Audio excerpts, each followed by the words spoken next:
A nossa relação com Deus se resume na obediência que nós devemos a Ele.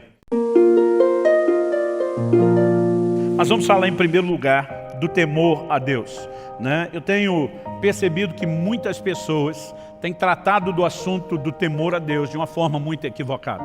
Hoje em dia, muita gente tem falado a respeito da graça de Deus. A graça de Deus não é um assunto novo. Ela é anunciada desde o início da história da igreja, desde o início do Evangelho. No entanto, a graça não apenas ela foi ensinada e proclamada dentro dos fundamentos bíblicos, ela também tem sido, ao longo do tempo, distorcida. Em Judas, né, no capítulo único, verso 4, ele fala daqueles que estão, né, transformando a graça de Deus em libertinagem. Alguns, não entendendo o favor oferecido de Deus, começaram a tratar da graça como se fosse uma permissão para pecar, e não a capacitação, o empoderamento divino para a obediência. Outros começaram a trazer uma ideia, como se do Velho para o Novo Testamento, Deus mudou. Eles não falam dessa forma, mas a conclusão que nós chegamos é que parece que Deus se converteu. No Velho Testamento Deus era mau, terrível, exercia juízo, mas no Novo ele virou amor. O que é uma grande bobagem, tratar Deus como se ele fosse alguém possível de sofrer mudança. Em Malaquias 3,6 Deus diz, eu, Senhor, não mudo. Tiago capítulo 1, verso 17, a Bíblia diz, nele não há mudança, nem sombra de variação. Logo, não há mudança em Deus.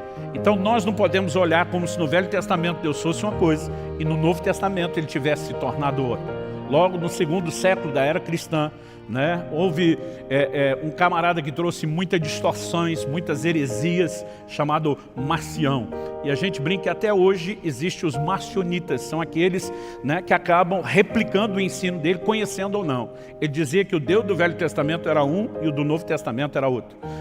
No Novo Testamento ele não aceitava nem os evangelhos, o ensino de Jesus. Era só Paulo que tinha a revelação. E alguns parecem estar agindo assim. Eu tenho visto gente dizer, temor é coisa do Velho Testamento. E eu digo para alguns, eu acho que você não andou lendo o Novo Testamento.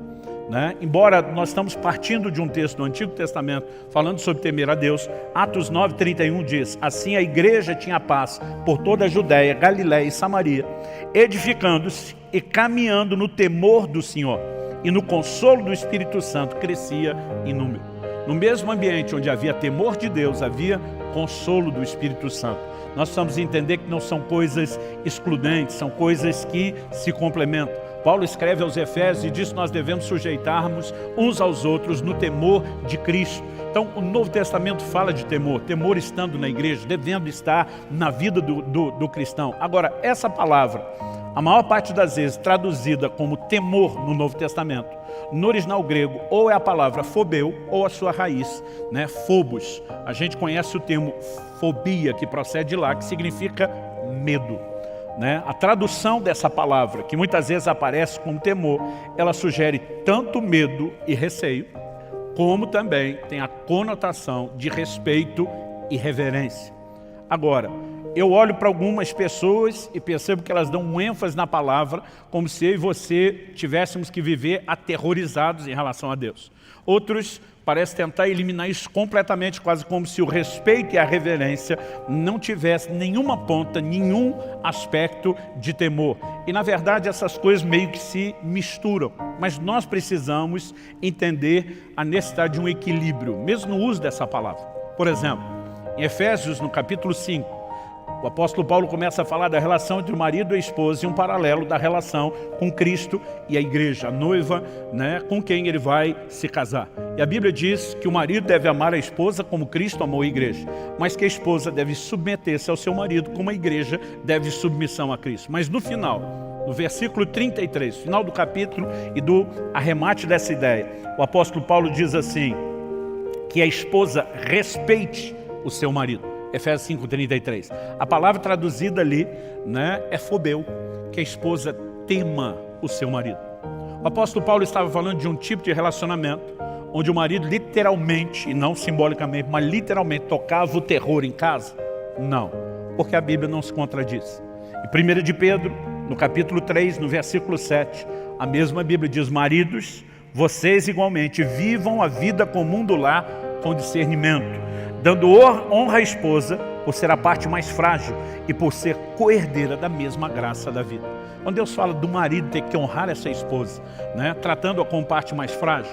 Parte mais frágil aqui eu não creio que fala do aspecto físico, porque se embora o homem tenha mais força bruta para carregar peso, a gente perde de longe na resistência à dor. Eu sempre digo que se dependesse de nós, os homens, para dar luz aos filhos, a terra estava desabitada há muito tempo. Né? A gente serve para entrar na hora do parto, segurar a mão da mulher e ela ficar dizendo para a gente, vai dar tudo certo, meu bem, vai dar tudo certo. Além de dar luz, ela tem que confortar a gente. Mas eu acredito que a Bíblia fala muito mais do aspecto emocional, né? Essa capacidade que muitas vezes a mulher tem de ser ferida emocionalmente, além da capacidade do homem mensurá-lo.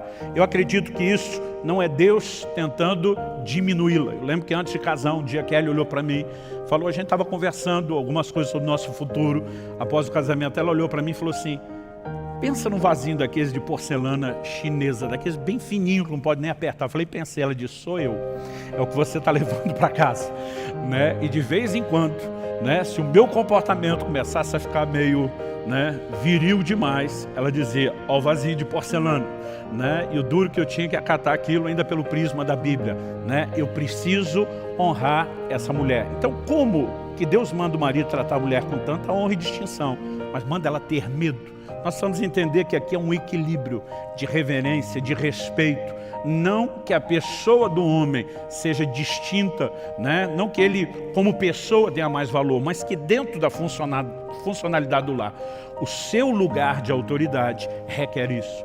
Então nós precisamos entender que há um equilíbrio. A palavra temor, ela nunca vai excluir totalmente essa questão do medo, mas ela não pode estar centrada só nela.